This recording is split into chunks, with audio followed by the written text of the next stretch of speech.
Quand tu vois le scandale de l'affaire Traoré ou l'affaire Zeller, on voit des policiers frapper à plusieurs un homme seul, et cette histoire de ce jeune homme qui s'est fait tuer par un policier, comment t'analyses ça, toi? Alors, je vais dire un truc méga hardcore, mais je pense qu'il n'y a pas assez de trucs comme ça. Ah ouais? Ouais. C'est que c'est hardcore. C'est grave que tu dises ça. Je vais t'expliquer une chose très simple. On s'extrait du marécage français, on regarde les autres pays, on regarde ce que font les polices dans les autres pays, même au sein de l'Union européenne. Ouais.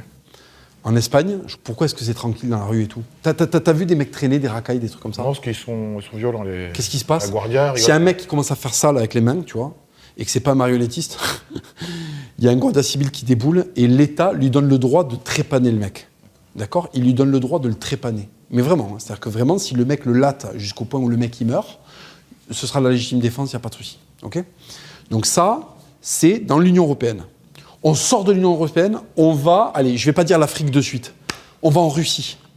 Est-ce que tu penses qu'en Russie, je ne connais plus l'ordre de tous les trucs qu'a fait le frère d'Assa Traoré, Adama, je ne connais plus l'ordre de ses crimes, mais je te garantis qu'au deuxième, en Russie, il est déjà au trou pour un bon moment. Hein.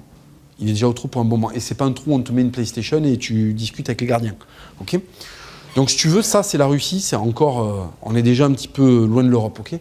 En Afrique, pour les choses qu'a fait Adama Traoré, il y a la mort. Il y a la mort.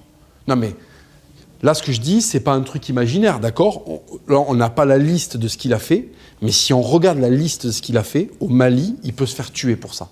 Dans le pays de ses ancêtres. Mais tu ne trouves pas que tes propos sont très très durs parce que avec toutes les manifestations que cette jeune femme a pu faire... Il faut éclater les manifestants aussi. Avec toutes les télés qu'elle a pu faire également, même des grosses chaînes de télé... Il faut éclater les journalistes aussi. Pour toi, il faut taper tout le monde. Tous les gens qui font du buzz sur cette histoire, il faut les taper.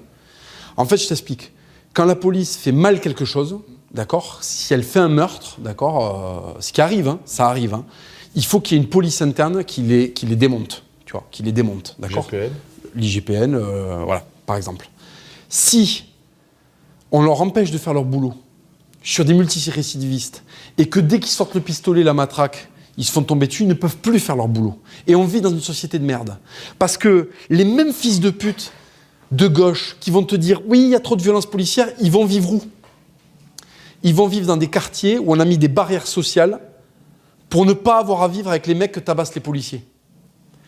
Et en fait, ils ont un double discours, c'est-à-dire qu'ils ne veulent pas de violence sociale, donc cette violence-là sociale, ils la laissent aux autres, ils la laissent aux autres immigrés, parce que les voisins des Traoré, qu'est-ce qu'ils en pensent des Traoré? C'est à eux qu'il faut poser les questions, pas aux blancs gauchistes de merde qui est en centre-ville, lui, on s'en bat les couilles de son avis sur la famille Traoré. La famille Traoré, il faut les demander aux voisins, qu'est-ce qu'ils pensent des Traoré?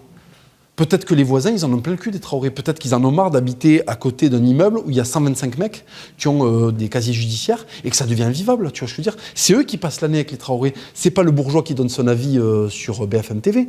Tu penses que ces médias de gauche, de bobos de gauche, jouent un jeu malsain, justement? Tout à fait, parce qu'ils disent à des policiers « Ouh là là, c'est pas bien de taper ». Eux vont vivre à l'endroit où ils croisent jamais ces mecs-là. Et ça serait les premiers, s'ils étaient cambriolés, à appeler un policier pour qu'il éclate le mec. Tu vois ce que je veux dire? Ça serait les premiers à vouloir qu'il y ait un super flic qui déboule et qui mette un coup de 12 dans le type qui est rentré chez lui. Je suis désolé. Toi, t'es chez toi, t'es dans ta maison, il y a un mec qui rentre pour te cambrioler. Si t'as une arme, tu vas l'utiliser. Tu vois ce que je veux dire? Tu vas l'utiliser. Et si tu n'as pas d'arme, ce qui est le cas en France, on a désarmé les gens, tu vas avoir envie qu'il y ait quelqu'un qui ait l'autorité pour le faire. Parce que t'as eu peur, parce que tes gosses sont là, tu sais pas pourquoi il vient le mec, tu vois. Donc si tu veux, ce double discours, je le supporte plus. Et moi, j'ai vu des pays où il fait meilleur vivre, tu vois, ça c'est un truc que je dis tout le temps aux enculés qui me disent que la police, je leur dis, mais pourquoi vous allez en vacances en Espagne? Pourquoi vous n'allez pas dans le 93 en vacances? Vous allez en vacances dans des pays où vous kiffez qu'on ne puisse pas vous arracher votre putain de sac à main, parce que vous êtes content qu'il y ait des flics fascistes qui viennent éclater le moindre début de possibilité de délinquance.